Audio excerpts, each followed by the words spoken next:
sans pareil. Tu nous comprends mieux que ceux qui sont autour de nous, car toi, Seigneur, tu es au-dedans de nous. Quand l'homme qui ne peut voir le cœur condamne, toi qui vis dans nos cœurs, tu compatis. Il n'y a que toi qui peux relever avec amour et douceur ceux qui sont faibles. Tu interviens avec tendresse et affection là où la dureté des hommes peut conclure fatalement.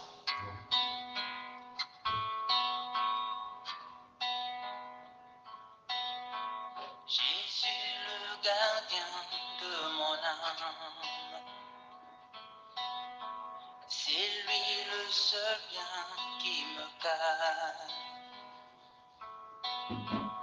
Il chasse le lien qui me réclame, il me soutient et suit mes larmes. Je fais mon plein avec sa flamme.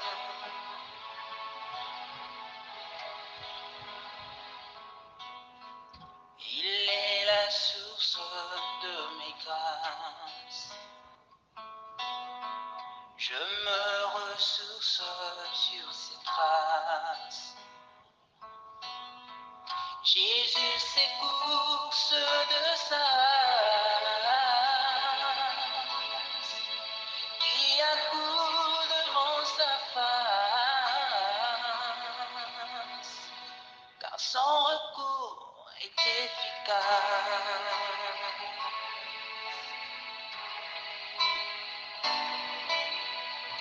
Alors à qui pourrais-je le comparer?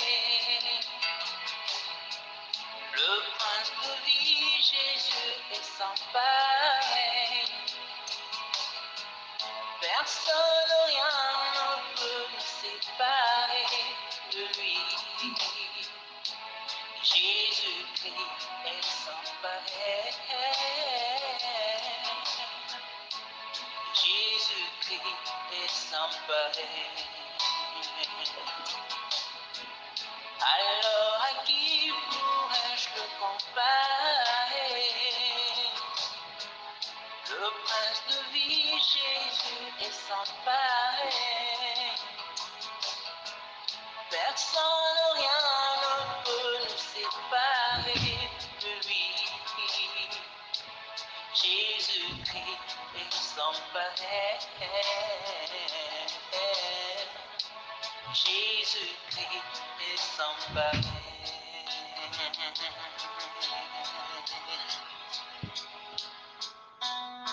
Alléluia, Alléluia, gloire à Dieu, gloire à notre Seigneur Jésus-Christ. Seigneur, nous voulons te rendre grâce, nous te disons merci parce que tu es bon. Tu es le Seigneur des Seigneurs, tu es le Roi des Rois, tu es l'Alpha et l'Oméga. Merci Seigneur pour la grâce de voir ce nouveau jour. Merci pour le privilège, Seigneur Jésus-Christ. Sois le Seigneur des Seigneurs. À qui pourrons-nous te comparer, Seigneur Jésus-Christ? Nul ne peut se comparer à toi, Seigneur Jésus-Christ.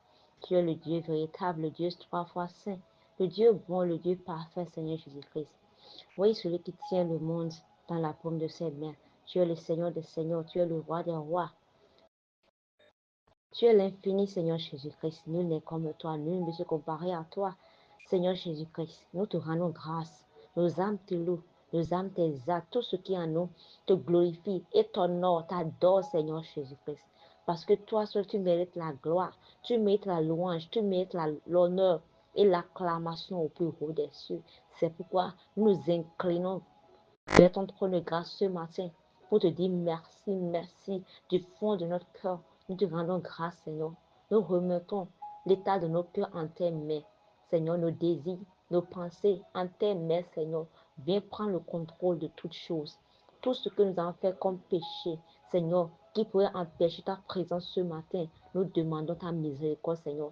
Viens nous laver par ton précieux sang, le sang qui est versé à la croix de Calvaire. Saint-Esprit de Dieu, nous t'invitons maintenant. Viens prendre le règne de toutes choses. Viens nous orienter, viens nous diriger, afin qu'à la fin de toutes choses, que ton nom soit glorifié. Au nom puissant de Jésus-Christ, nous avons adoré le Seigneur. Alléluia. Gloire à Dieu. Comme nous le savons très bien que nous avons débuté l'étude de l'île d'Apocalypse, Apocalypse 22, et aujourd'hui, par la grâce de Dieu, nous sommes là avec le verset 20. Apocalypse 22, verset 20 dit ceci. Celui qui est le témoin fidèle de toutes ces choses dit, oui, je viens bientôt. Amen. Viens Seigneur Jésus. Gloire à Dieu. N'oublions pas que le livre d'Apocalypse, surtout le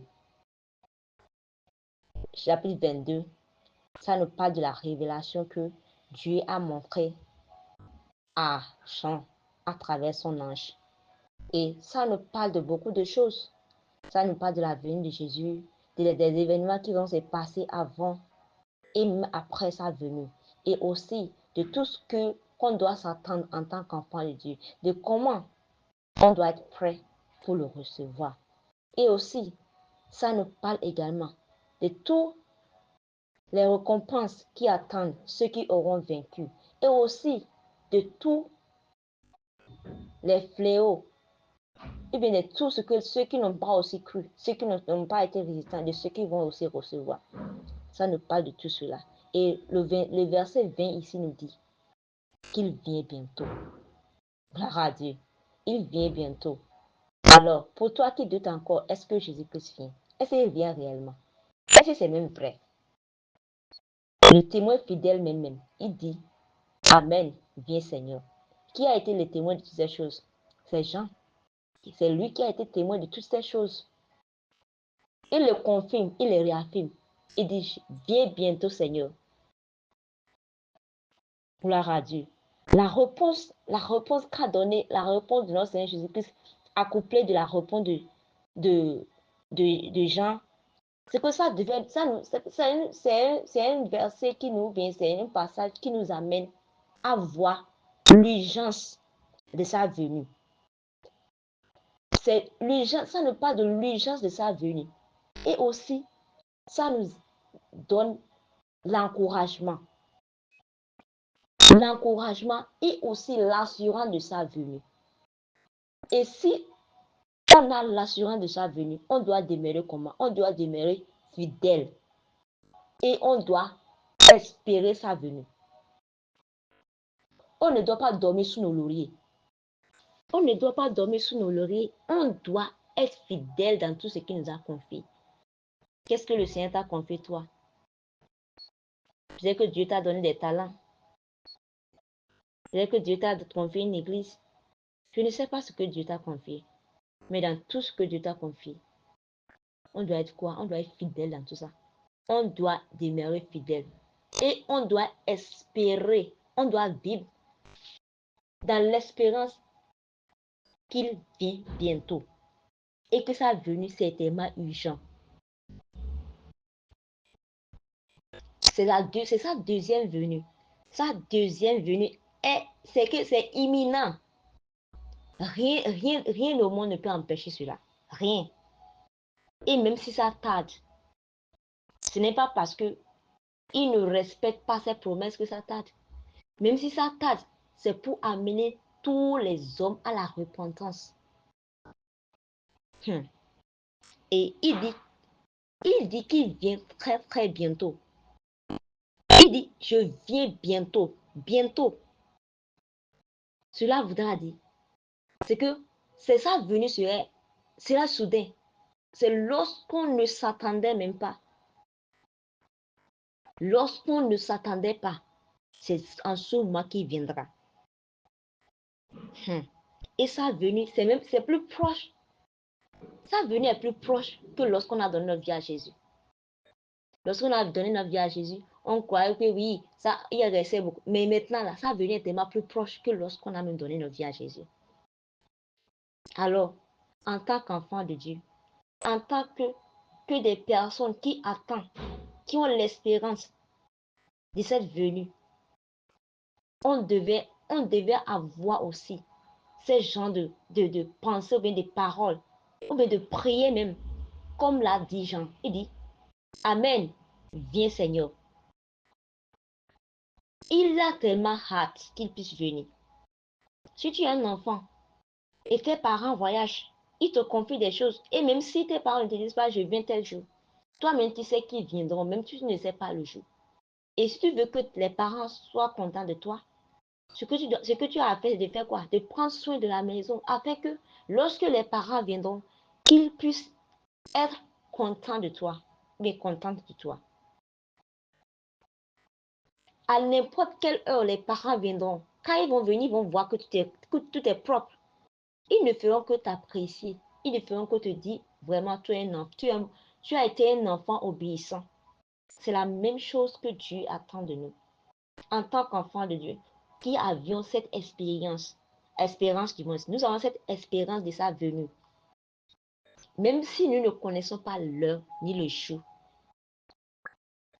ces versets sont là pour nous encourager. Ces versets sont là pour nous rappeler que nous ne sommes que voyageurs et étrangers sur cette terre. Que cette terre, ce n'est pas encore notre objectif. Non, on va quelque part. Et quand tu es un voyageur, tu ne te mêles pas de toutes les affaires de là où tu es. Tu ne manges pas toutes choses là. Tu ne vis pas comme les gens de ce pays ou bien de cet endroit. Parce que tu sais que d'un jour à l'autre, tu vas repartir. Et lorsque tu vas repartir, la personne qui t'a envoyé là-bas, tu rendras compte de ce que tu as fait là-bas. Alors, pour avoir un bon témoignage, qu'est-ce que tu vas faire? C'est que tu vas vivre comme il le faut, en ayant chaque fois en conscience que tout ce que je fais, ça me sera demandé un jour. Gloire à Dieu. N'oublions pas, ce verset n'est pas seulement un avertissement. Ce n'est pas venu pour nous avertir seulement. Non, mais c'est venu aussi pour nous rappeler qu'il vient avec des récompenses. Il dit, voici, je viens bientôt. Et ma récompense est avec moi pour donner à chacun selon ce qu'il aurait fait, selon les œuvres de ses mains. À te voir, à me regarder, à te regarder. Quelles sont les œuvres de tes mains? Est-ce que ce que tu fais en secret, quand ça serait exposé, est-ce que ça ne serait pas la honte? N'oublie pas. Il dit, je viens bientôt et ma récompense est avec moi. Laisse-moi te dire, tu ne peux pas être une personne qui a une double vie, qui a une autre vie à l'église et une autre vie en dehors de l'église et te croire que quand il va venir là, il va prendre la vie que tu as menée à l'église et il va laisser cette deuxième vie que tu as laissée en dehors de l'église. Non. Même lorsque personne ne te voit, laisse-moi te dire, il te voit. C'est lui qui voit une petite fourmi dans la nuit noire, sur un charbon. C'est lui qui le voit. Il nous connaît mieux que nous-mêmes, même dans la nuit. Parce que la nuit est comme le jour chez lui. Donc même ce que nous on appelle la nuit, chez lui c'est le jour. Donc rien de nous ne lui est caché. Rien de nos pensées, rien de nos actions, rien de tout ce qu'on fait ne lui est caché. Alors tu ne peux même pas te cacher de Dieu. Tu ne peux pas te cacher de Dieu. Alors que chacun de nous puisse veiller à ce qu'on est en train de faire. Les choses que Dieu t'a confiées, comment tu les utilises. N'oublie pas la parabole des 5 talents. Ceux qui ont reçu, qui ont travaillé durement pour en avoir plus, et celui qui a reçu, qui est parti caché pour lui. Mon frère, ma soeur, beaucoup d'entre nous sont en train de cacher le talent que Dieu nous a donné. On ne veut pas, parce qu'on ne veut pas que le monde nous identifie comme différents. Il y a des enfants de Dieu aujourd'hui, ils ne veulent pas être différents du monde. Ils veulent copier le monde. Ils veulent marcher avec le monde parce qu'ils ne veulent pas que le monde les prenne différemment. Parce que quand tu ne parles pas le même langage que le monde te voit que toi tu es différent. Le monde te voit que toi tu es en décalage, alors que c'est eux qui sont en décalage. Et dit, ne vous conformez pas au siècle présent, mais soyez renouvelés. Il nous demande de ne pas nous conformer parce qu'il sait que nous ne sommes pas de ce monde. Nous avons un objectif. Nous sommes en train d'aller quelque part. Et si tu es une personne qui veut voyager, tu ne t'aimes pas toutes choses que tu dois amener. Tu ne peux pas être en train d'aller, par exemple, en Europe, par exemple, et tu vas commencer à mettre tes lits, tes matelas, tes fauteuils. Non, mais on pèse ce que tu es en train d'amener. Il y a des choses qui vont enlever. C'est pas tout ce qui ira, c'est la même chose.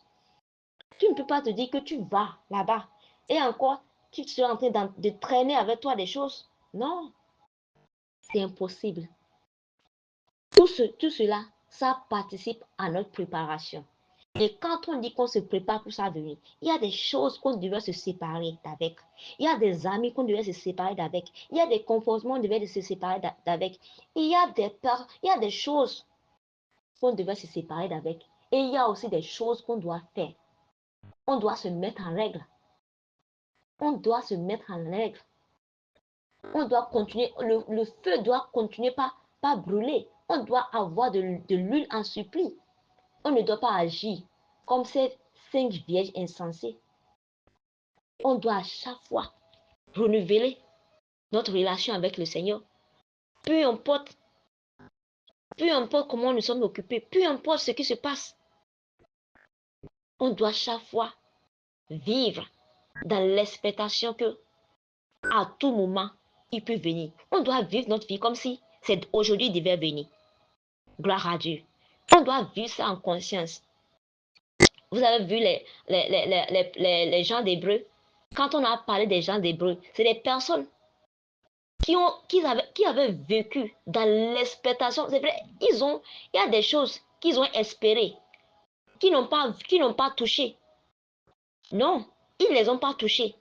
Mais ils ont ça en conscience que même si eux ne les touchent pas, il y a des générations d'après qui vont les toucher.